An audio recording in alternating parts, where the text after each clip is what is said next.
Before going to the discussion, let's go over some housekeeping rules. First, we have some information regarding the audio of the webcast. You have some toll-free numbers there and the access code. And everybody should know that all of them are muted by default. But in case you need to make questions, and we encourage you to do so, in the left side of your screen, you have a chat window that we're going to do our best to answer those questions within the webcast.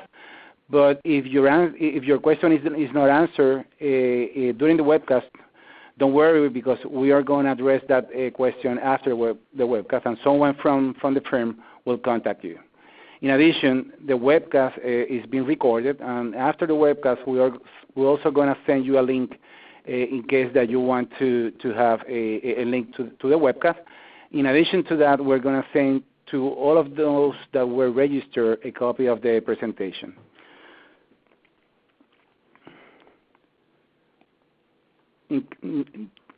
Today, I have the pleasure to be joined by Jennifer Ortiz. Jennifer is one of our tax seniors. She has over 12 years of experience, and most of those years has been dealing with tax consulting matters, and mostly dealing with incentives. Jennifer, you want to say hi? Hi, everyone. Good afternoon. As Francisco said, Act 20, Act 22 has been a really trending topic during the past years. So we're glad to inform you of the recent changes and how it may impact future applicants. So thank you for joining. I hope you enjoyed the webcast. And my name is Francisco Luis. So let's start with the agenda that we have for you today. First, before going to the deep of the incentives code and the incentives itself, we want to give you a nutshell of what's Puerto Rico as a tax jurisdiction. You need to understand that in order to see how is that the incentives work. We're going to give you a quick overview of what's the incentives code that was approved. And then we're going to go now to, instead of Act 22 and Act 20, as we used to call them, now we have to refer to them as the tax incentives for the relocation of individuals, investors, and export activities. Note that we no longer refer to export services, and we're going to explain you later why. In addition, we're going to give you some highlights of a recent economic study that the Department of Economic Development and Commerce published late in 2018 about what has been the results of the program under Act 20 and Act 22. And lastly, we always have to consider the federal tax side when we are dealing with the Puerto Rico incentives, and we're going to update you on some important federal tax considerations that we need to have on hand when we are planning and dealing with incentives. So let's go to Puerto Rico. For all of those that don't know, Puerto Rico is a U.S. jurisdiction. When you are in Puerto Rico, you are in the United States. This is a U.S. territory, a U.S. possession. And for example, we use the same currency, the U.S. dollar. And Puerto Rico born citizens have the U.S. citizenship. We don't have to apply for the U.S. citizenship because we are U.S. citizens by birth. We have a privileged geographic location. We are in the middle of the Caribbean with easy access to the U.S., to Latin America, and to Europe. Actually, we have direct flights with most of the east coast of the United States, of the mainland, and also to some places in Europe like Spain. Our population back in 2017, and this was before the hit of the two hurricanes, was approximately 3.2 million. We have had like what we call it like a temporary exodus after the hurricanes, and now in 2020, Puerto Rico is being part of the U.S. Census.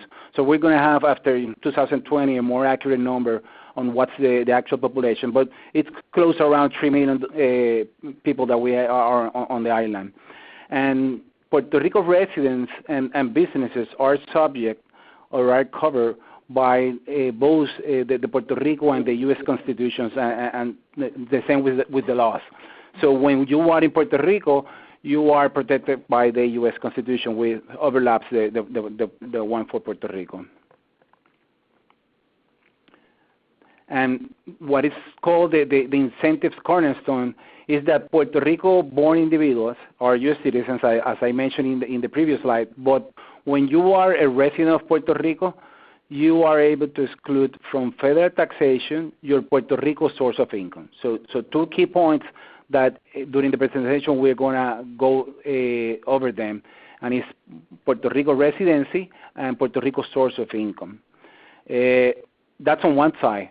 On the other side, Puerto Rico entities, the entities that you organize under the laws of Puerto Rico, like a corporation or an LLC, are considered foreign for purposes of U.S. taxation. That's curious because the individuals are U.S. citizens and the entities are foreign, but that's the cornerstone of how the incentive has been structured, and we're going to explain you why now. Let's go to discuss what was approved with the Incentives Code. And the Incentives Code was approved in July 1st, 2019. This law basically now codifies the various incentives that we used to have in Puerto Rico. We had several laws to provide incentives to many industries like manufacturing, tourism, export services, etc., that now they are covered in the same code, which is the Incentives Code. As a result, tax incentives over those prior acts are no longer available. As I mentioned at the beginning, we don't longer have an Act 20 or an Act 22 because that was derogated as of December 31st, 2019. But now those incentives are covered under the Incentives Code. If you want to imagine how the Incentive Code is, we have several chapters that go over certain areas. Like, for example, we have a chapter for general definitions and some specific definitions for the industries. We have another chapter to cover the administrative aspects of the incentives, how the incentives are applied for. And in addition to that, we have a chapter for each of the main industries that are covered under the regime. Like, for example, individuals. That chapter of individuals is the one that covers the incentives for the new residents that used to have under Act 22. In addition, for example, we have some additional incentives for physicians that are covered in that same chapter. And then we go over the next chapters for the exports that cover now service and goods, financial and insurance services. The visitor economy is the tourism chapter, manufacturing, etc. These are the chapters that are mentioned and covered in the Incentives Code. As I mentioned, the code is effective as of July 1st, 2019, and it's very important to keep in mind that all of those recipients of grants prior to the code that have still a valid decree under either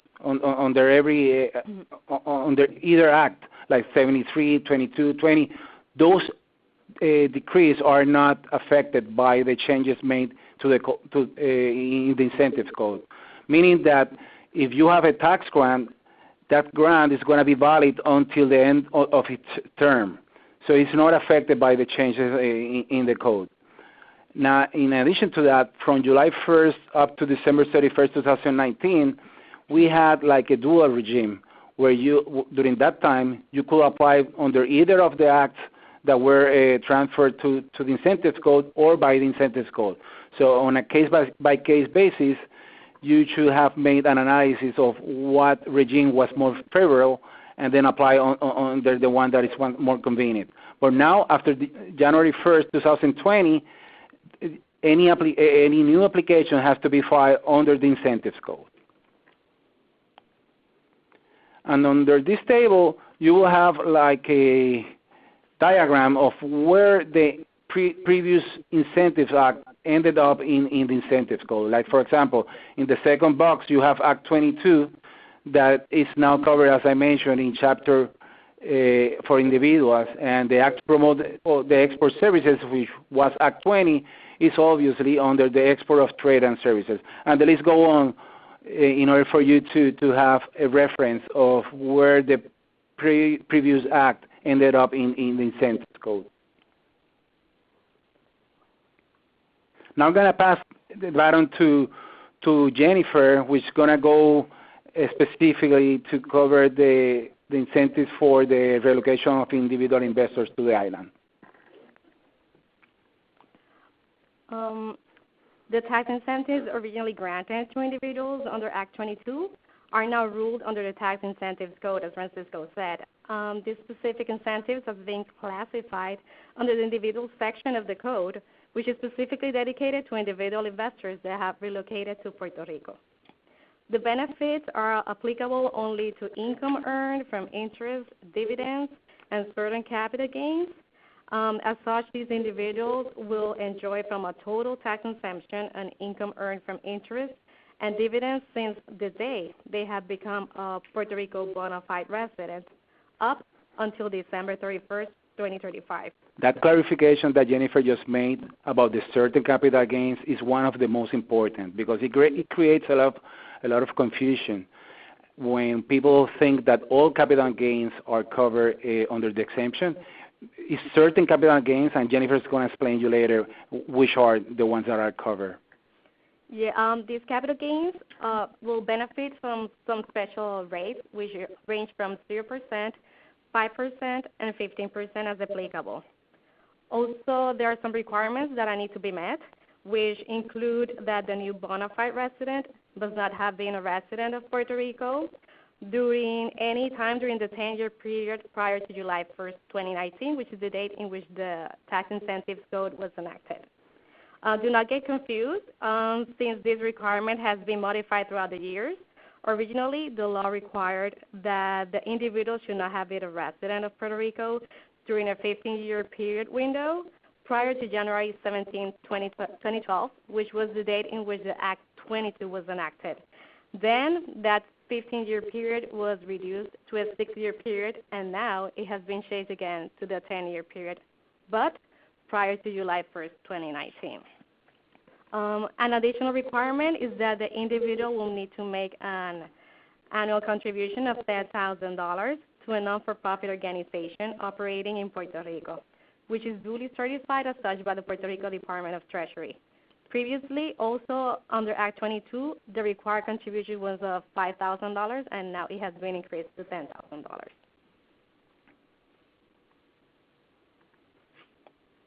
Also, individuals must evidence the acquisition of residential property by purchase as a sole owner or with a spouse. The property needs to be purchased from an unrelated party within 2 years after the effectiveness of the grant. This needs to be reported and demonstrated on the annual reports that the decree holder will need to file throughout the term of the grant. Important, the property must be used for residential purposes only and be owned during the term of the grant, or it would make the grant to be ineffective. Originally, this requirement has been changed throughout the years since it was not included under the Act initially. Then it was added through an amendment, then eliminated again, and now it has been included under the new code. So what you can see outside is that you can see tax grants under Act 22 with the requirement to acquire residential property. You can see tax grants without that requirement, and this is why, because the requirement has been on and off during the 8 years that the incentive has been enforced.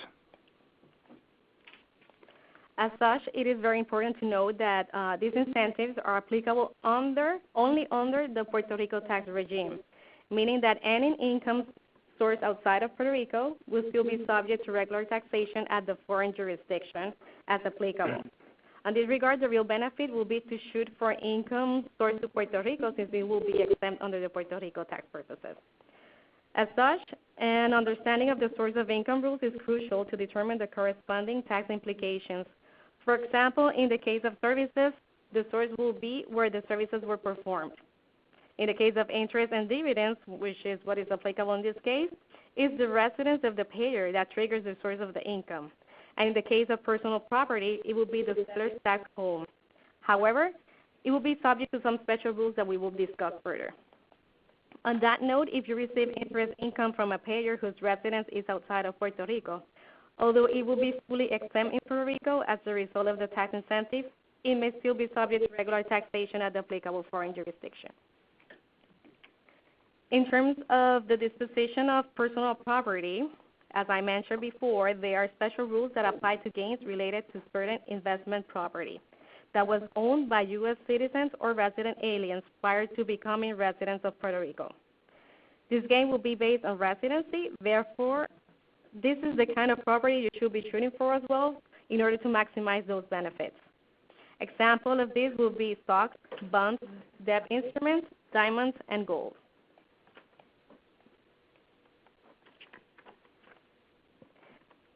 Individuals may also make an election for part of the gains to be considered from Puerto Rico source.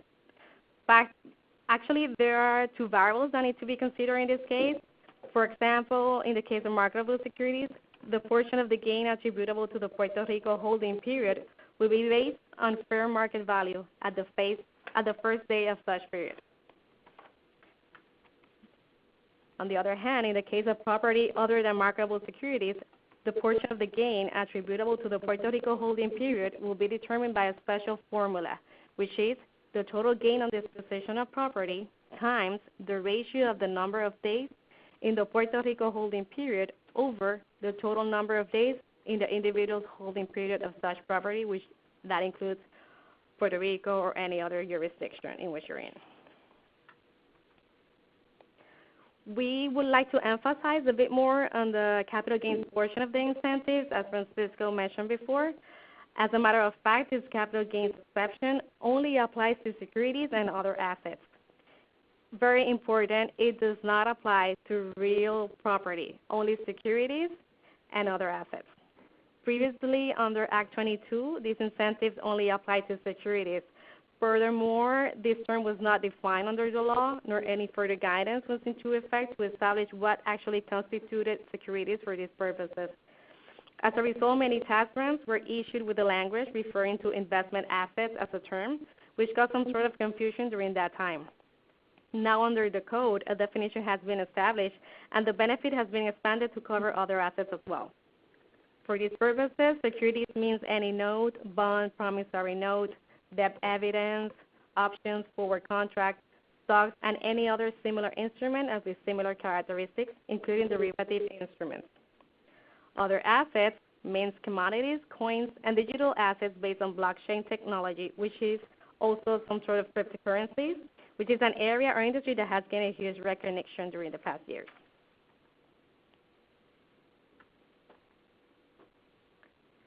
Other main ingredients for the incentives to work besides the sourcing of the income will be the understanding of residency rules. As Francisco mentioned also, Puerto Rico is a U.S. territory considered as a foreign for U.S. tax purposes. Nonetheless, there is an exclusion under Section 933 of the U.S. Internal Revenue Code, where income from Puerto Rico sources of a Puerto Rico bona fide resident is excluded for U.S. taxes. In that case, what will be a Puerto Rico bona fide resident? Well, a Puerto Rico bona fide resident is an individual that meets all of the following three tests that have been established for U.S. purposes and their possessions. These include the presence test, tax oath test, and closer connection test. In regards to the presence test, you will need to comply with one of the following alternatives in order to comply with that test. Like, for instance, the first one, which is one of the most common and one of the most easiest to comply with, is to be present in Puerto Rico for at least 183 days during the year, or be present in Puerto Rico for at least 549 days during the 3-year period that includes the current tax year and the 2 preceding tax years, if the individual was also present in Puerto Rico for at least 60 days during each of these years. Or you can be present in the U.S. for no more than 90 days during the tax year, or did not have more than $3,000 of earned income in the U.S. and was present in Puerto Rico more days than in the U.S. In case you do not qualify under any of this, you can still apply under the fifth option, which is that you had no significant connection to the U.S. during the tax year. On that note, you should not have a permanent home in the U.S., you should not be registered to vote in the U.S., or your spouse or child should not have a principal place of a vote in the U.S. The Internal Revenue Service has issued Publication 570 with additional guidelines on the determination of additional terms and rules on what constitutes a day present in Puerto Rico or a day present in the U.S., as well as other applicable exceptions to the rule. In regards to the second test, which is the tax home test, the taxpayer must not have a tax home outside of Puerto Rico, and your principal place of business is in Puerto Rico. In the event that you do not have a place of business, this test was considered the main place that you call home in order to make any determination on this matter. And finally, the third test will be the closer connection test, in which you must have a closer connection to Puerto Rico than in the U.S. or than any other foreign country.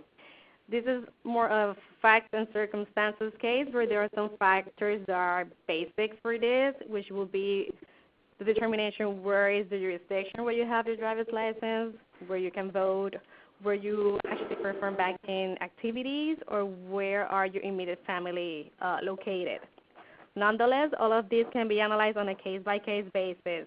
On that note, maybe all of these factors are not applicable to your case, but one of the most important factors that you should consider carefully is the consideration of the moving of your immediate family, since that one has a lot of weight in complying with this test. So as a summary, we have like three main changes for the new residents now with the incentives code. One of them is the period of residency, of prior residency in Puerto Rico. Now, you could not have been a resident of Puerto Rico from the 10-year period that was before the enactment of the incentives code.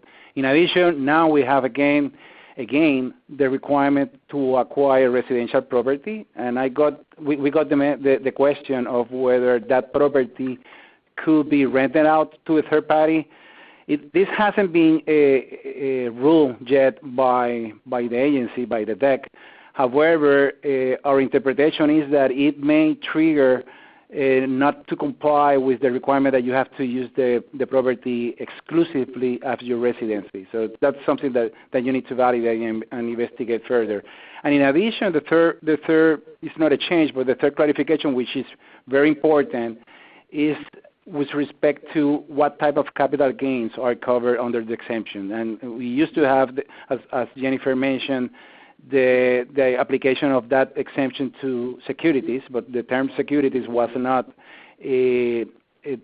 defined neither in the law, and we didn't have any regulations.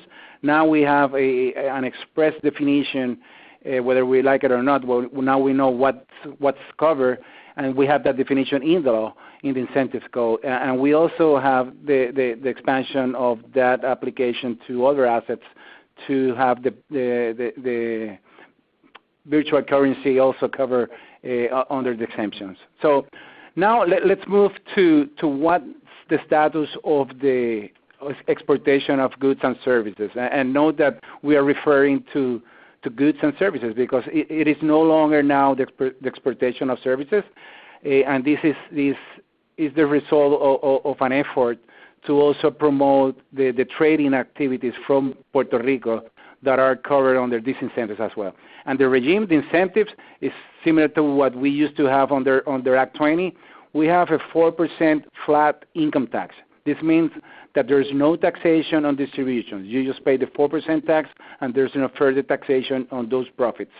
Those profits have to be generated from the exportation of those activities to an outside market. That's a strong requirement. The recipient of the goods or services have to be outside of Puerto Rico. We also have a change with respect to the exemptions that were applicable to municipal and property taxes. Prior, under Act 20, we used to have a 90% exemption for property taxes, but only to certain eligible activities, like, for example, if you had a call center or shared services, those were covered under the exemption for property taxes.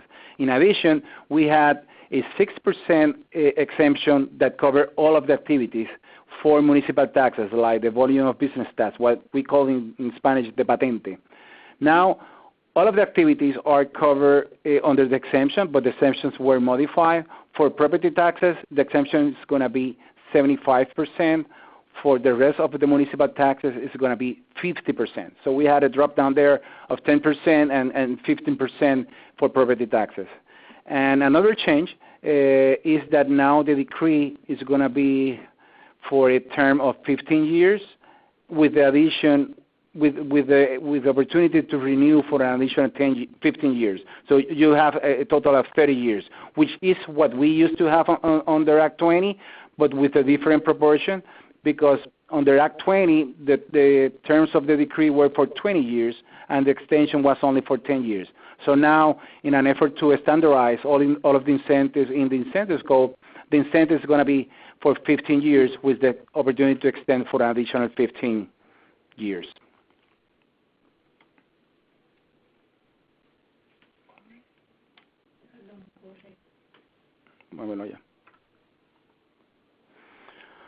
In terms of eligibility, we have two important notes here, one change and one clarification. The change that we have is that under Act 20, only legal entities could apply for the incentive. Now, the incentive is applicable to an entity or to a natural person. So, for example, if you are a stockbroker and had a license that you have to use to provide your services to earn your commissions, prior under Act 20, you could not have applied for Act 20 because that incentive was only for the entity, and the entity could not have that license that you have as a stockbroker. Now, in this potential scenario of a stockbroker, for example, he could apply for the incentives under Act 20. Another clarification is that the services can be performed within or without Puerto Rico. And this is very important because nowhere under Act 20 was established that the services have to be provided in Puerto Rico. But most of the tax grant had that language that the service has to be exported from Puerto Rico. Now we have the flexibility, at least for Puerto Rico tax purposes, that the services can be provided within or without. But watch out with that foreign jurisdiction because there are rules, there are different rules in those foreign jurisdictions, and the performance of services may trigger that you are generating income in that foreign jurisdiction. And for example, in the case of the United States, if you are performing services in the United States, you are considered that you are engaged in a business in the United States, and you may need to file a tax return to cover that income that you are generating in the U.S. But at least for Puerto Rico tax purposes, it will not be considered a non-compliance with the tax decree because you can provide the services within and without. And now, back again, we have an employment requirement that you have to have one employee once you have your annual income, revenues over $3 million. So if you reach more than $3 million, you have to have at least one employee. This is, in my opinion, like a weird requirement because there's no way that you can generate the previous revenues without any employees. When we are dealing with international transactions, when you have an entity that is entering in the international markets, the substance of those services or those activities is very important. And you demonstrate substance by having actual functions in the jurisdiction that you are generating those activities. So what I'm trying to say is that there's no way that you can export services from Puerto Rico without any employees. So, but this is the requirement that we have under the law right now.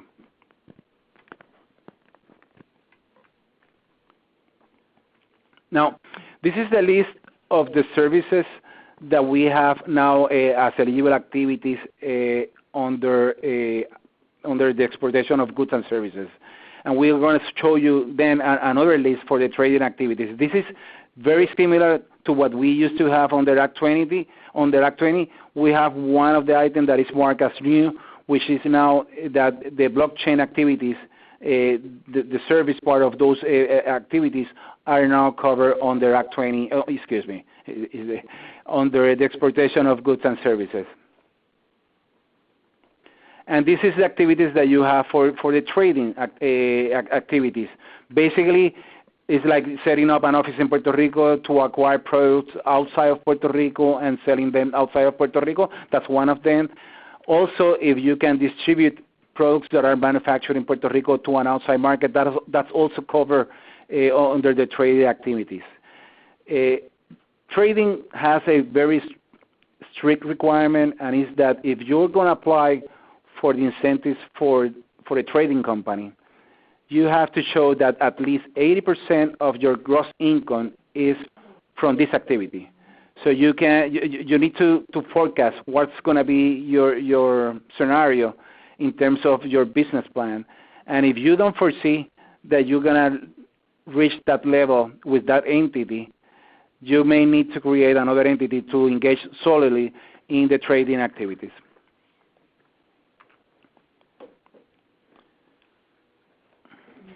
Well, now that Francisco has explained, and I have explained like an overview of what involves these incentives, we would like to show you some sort of metrics of how these incentives have been working during the past years. For this, the Department of Economic Development and Commerce has published reports on the performance of such incentives, and they have been very positive.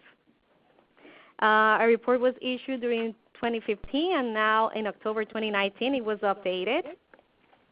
So we will start with what was Act 22 before.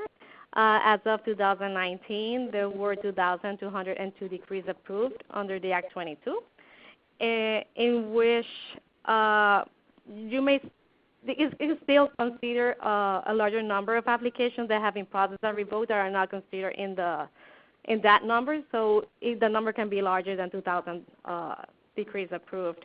Also, that you can see that during the year 2018, there are like 622 decrees approved, which is a larger number in comparison to the other years. That can be a result of Hurricane Maria during the year 2017. Because of that, all of our operations in Puerto Rico were stopped. So most of the applications that were filed during 2017 were finally processed during 2018. So that's why there's a difference in the amount reported for that year. Also, as you can see, the amount of the decrees approved has shown a tendency to increase over the years, with the exception discussed over 2018. And for 2019, the numbers are not final, as you can say. It only reflects a portion of the decrees approved during the year, so that number can also be larger. In regards to main occupations and prior place of residence, consultants, investment banking, and other financial services are among the main occupations identified for Act 22 decree holders that have businesses with Act 22 decrees as well. Within the United States, Florida and California were the main states of origin for Act 22 decrees, representing almost 40% of all grantees. And also, almost 35% of all Act 22 decrees have a business operation in Puerto Rico, where close to 80% of these businesses are in the service industry. That shows the combination of Act 20 and Act 22. Also, we want to highlight the fact that close to 68% had purchased a property, while 32% currently rent a property in Puerto Rico. It is interesting to note that during the past 8 years since the enactment of this act, considering that the requirement of acquisition of residential property had not always been present, still almost 70% of grantees have invested in some sort of acquisition of property in Puerto Rico. In regards to the export activities, as of October 2019, about 1,680 decrees were approved under Act 20. As in Act 22, a larger number of applications may have been processed or revoked that are not being considered in the study. Also, as you can see, during the year 2018, there's a big difference in the number of decrees that were approved.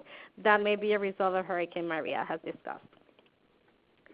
And also, the number of the decrees that have been approved have been changed throughout the years. Among the eligible services activities that has been previously approved or previously reported under prior tax grants under Act 20, the top 3 eligible services that have been approved include consulting services, centralized management services, and other eligible activities as approved by the Secretary of Economic Development.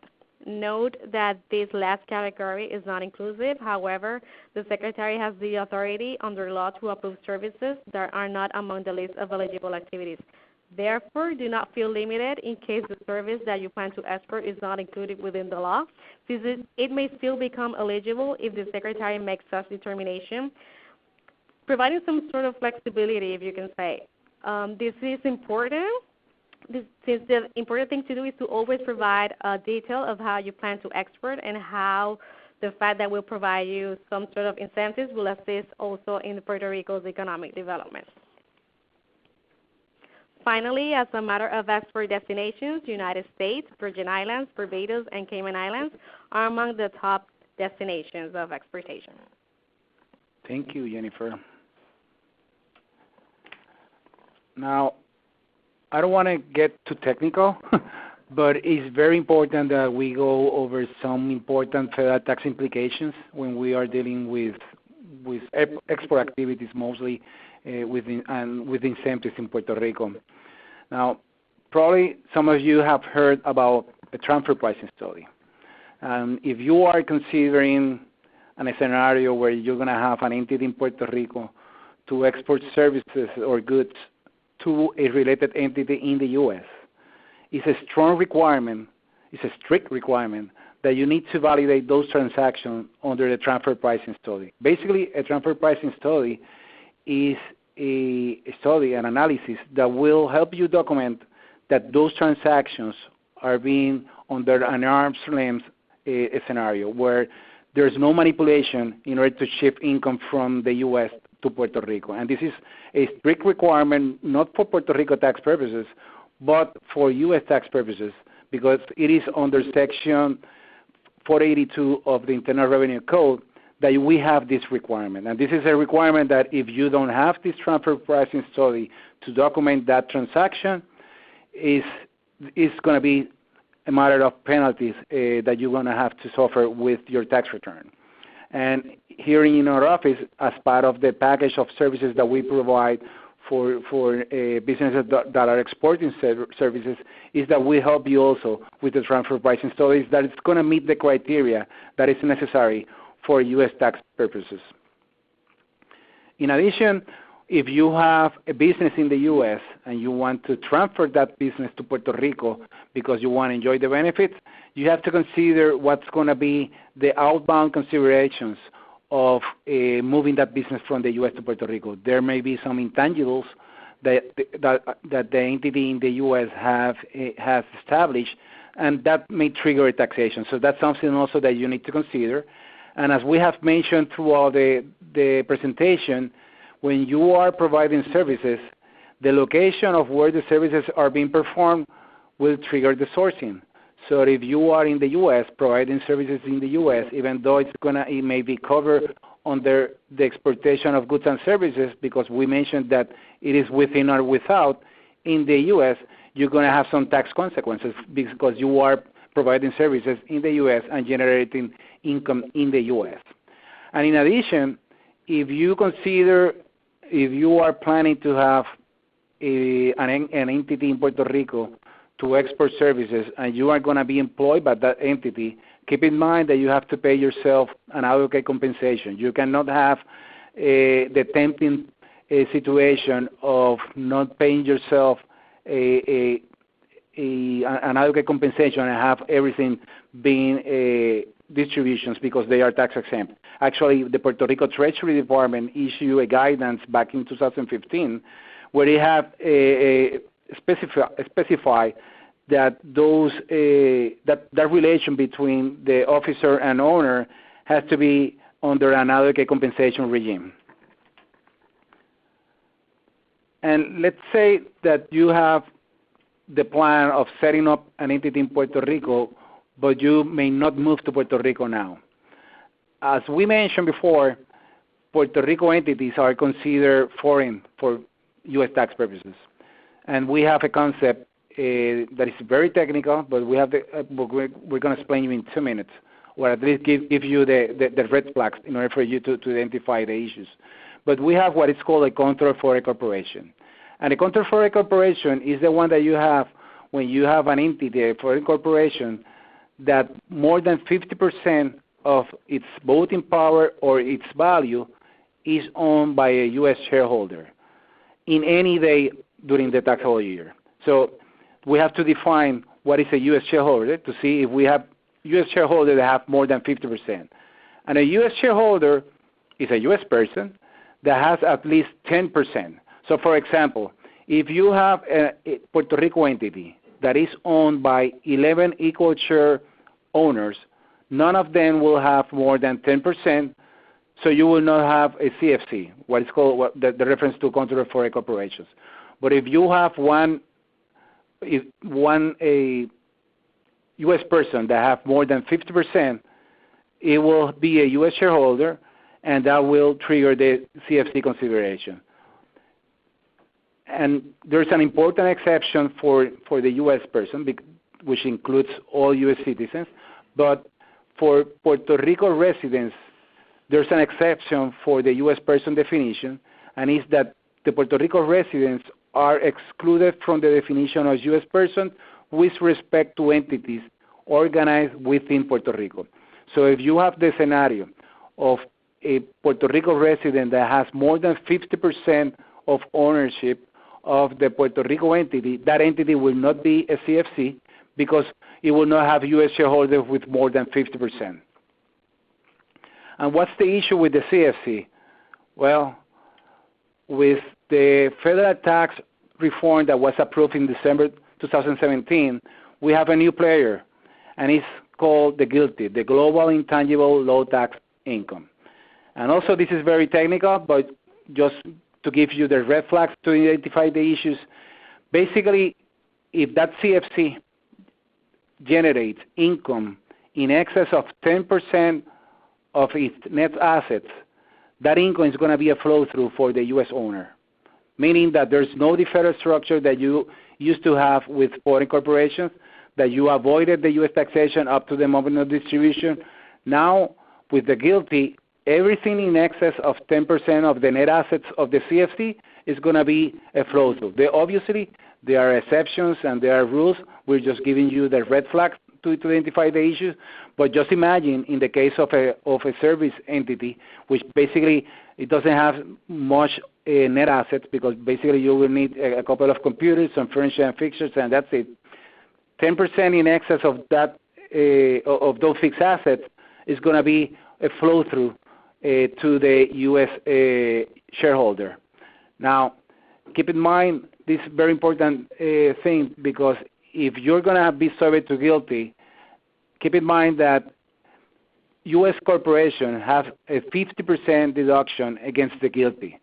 And since the U.S. corporations, a corporate tax rate was dropped down to 21% with the same federal tax reform, the effective tax rate of that U.S. corporation for the GILTI, it's going to be 10.5%. So it's not the 4% tax that you have in Puerto Rico, but it's not the 37% tax rate that you have for individuals. So in the case of a potential GILTI complication, it's better to have a U.S. corporation as the owner of the Puerto Rico entity, because you may drop down the effective tax rate of the GILTI to 10.5%. If the owner is directly an individual in the U.S., it's going to be subject to ordinary tax rate that may climb up to 37%. And in addition to that, that corporation in the U.S. may credit against the 10.5%, 80% of the 4% tax that was paid in Puerto Rico. I know that this is very technical, but just to give you the red flags, the strategy is to lower the GILTI impact. Number one, obviously, try to avoid the CFC status. And one of the strategies is if you have local residents in Puerto Rico, if they have more than 51%, you avoid the CFC status. But if that's not viable, then use a U.S. holding company to mitigate or at least drop down the effective tax rate of the GILTI.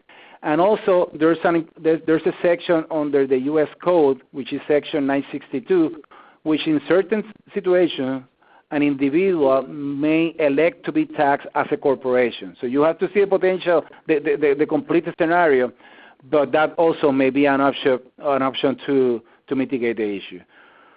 So we are 1 minute over the 45 minutes that we mentioned, but we have basically covered everything. We have a couple of questions that we haven't answered, and we're going to answer them after the webcast. Keep in mind that we're going to send you a link where you can obviously where you can see again the recording, and we're going to send you also a copy of the presentation. Thank you so much for joining us, and we'll keep you posted on the new developments.